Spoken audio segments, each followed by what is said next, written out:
Hi, good morning, this is Vikas before you और आप सबका आज की सेशन में स्वागत है। और आज की सेशन के बारे में जो सबसे महत्वपूर्ण पॉइंट है वो यह कि आज का सेशन भारद्वाज जुडिशियल क्लासेस के द्वारा स्पॉन्सर्ड है। दोस्तों, अगर आपके मन में सिविल जज बनने की इच्छा है तो ये सेशन आपके लिए बड़ा इंपॉर्टेंट होने जा रहा है। आज हम स्पेशली चर्चा करने वाले हैं बिहार सिविल जज जूनियर डिवीजन मेंस एग्जामिनेशन के बारे में। दोस्तों, कई पेपर्स होते हैं जिसमें से एक पेपर होता है इंग्लिश।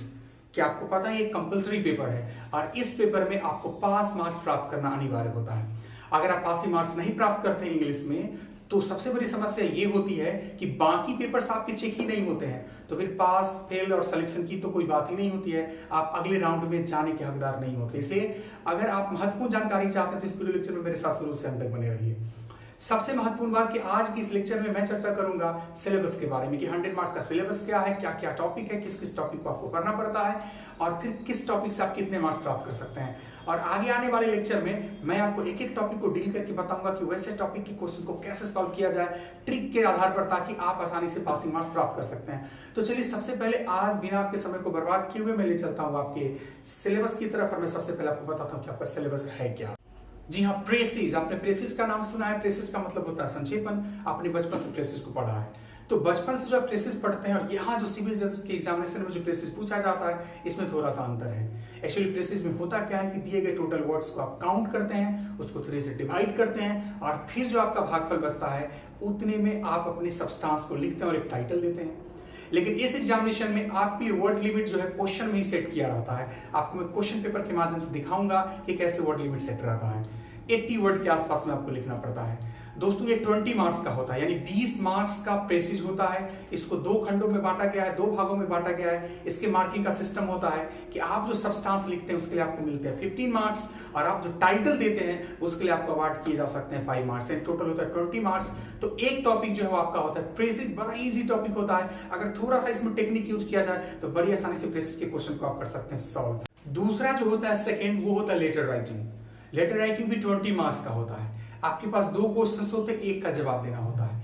एक होता है फॉर्मल लेटर और एक होता है इनफॉर्मल लेटर, या दोनों भी फॉर्मल या दोनों भी इनफॉर्मल हो सकता है। लेकिन ज्यादातर एग्जामों में देखा गया है कि एक आपके पास होता है फॉर्मल लेटर और एक होता है आपके पास इनफॉर्मल लेटर, और एक ही लेटर आपको लिखना पड़ता है जिसके लिए आपको मैक्सिमम 20 मार्क्स अवार्ड किया जा सकता है। लेकिन मेरी अगर आप बात माने तो आप फॉर्मल लेटर के साथ जाए, क्योंकि फॉर्मल लेटर अगर आप लिखते हैं तो ज्यादा से ज्यादा मैक्सिमम मार्क्स गेन करने की पॉसिबिलिटी रहती है। हालांकि आपके ऊपर डिपेंड करता है, आप खुद इंटेलिजेंट है, आप खुद फैसला ले सकते हैं कि आपको कौन सा लिखना है। जो भी लेटर आता है, जो भी लेटर आप लिख सकते हैं उस लेटर को लिखें, लेकिन बेहतर होगा कि आप फॉर्मल लेटर के साथ जाए तो एक लेटर लिखना पड़ेगा जिसको कि फॉर्मेट के आधार पर आसानी से आप उसको लिख सकते हैं, आसानी से सीख सकते हैं लेटर लिखना और एग्जाम में प्राप्त कर सकते हैं ज्यादा से ज्यादा मार्क्स। पैसेज के बारे में तो आपने सुना ही होगा।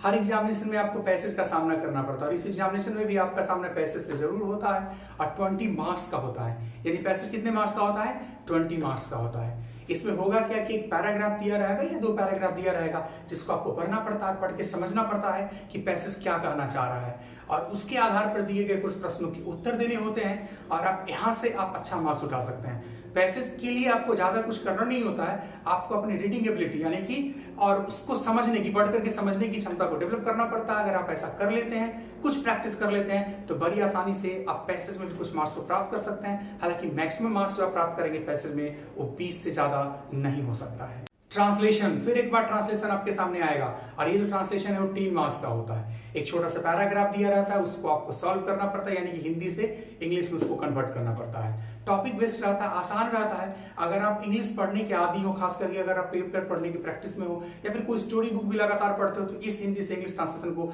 बड़ी आसानी से आप सॉल्व कर सकते हैं। थोड़े से रूल्स और थोड़े से प्रैक्टिस के आधार पर आप इजिली ट्रांसलेट कर सकते हैं। तो 3 मार्क्स आप यहाँ से प्राप्त कर सकते हैं। ब्लैंक्स, इससे आपको प्राप्त होते हैं मैक्सिमम 5 मार्क्स। एक्चुअली जो फिल इन द ब्लैंक्स होता है आपके क्वेश्चन पेपर में, यह स्पेलिंग बेस्ड होता है, यानी आपकी स्पेलिंग कैपेसिटी को चेक किया जाता है। 5 क्वेश्चंस होते हैं, 5 फिल इन द ब्लैंक्स आपको करने पड़ते हैं और जिसके लिए मैक्सिमम आपको मिल सकता है 5 मार्क्स।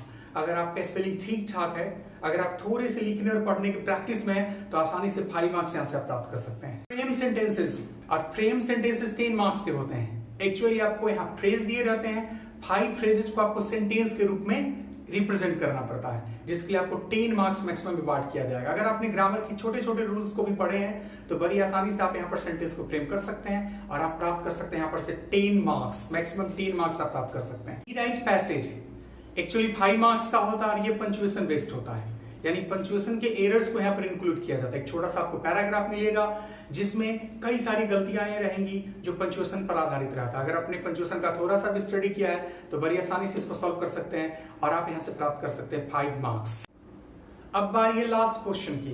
अब लास्ट क्वेश्चन में होता है क्या, इस बात को समझिए। लास्ट क्वेश्चन रीराइट का क्वेश्चन होता है, लेकिन ये रीराइट का क्वेश्चन थोड़ा सा डिफरेंट है, क्योंकि ये कंप्लीटली ग्रामेटिकली बेस्ड होता है, ग्रामर के सारे चैप्टर्स इंक्लूडेड रहते हैं। यहाँ पर क्वेश्चन कहां से पूछेंगे इसका अंदाजा नहीं, यानी कि ग्रामर के हर चैप्टर का अध्ययन होना जरूरी। हालांकि आपने अगर मैट्रिकुलेशन लेवल का ग्रामर पढ़ा है तो आसानी से इसको रीराइट कर सकते हैं और मैक्सिमम यहाँ से आप प्राप्त कर सकते हैं 10 मार्क्स।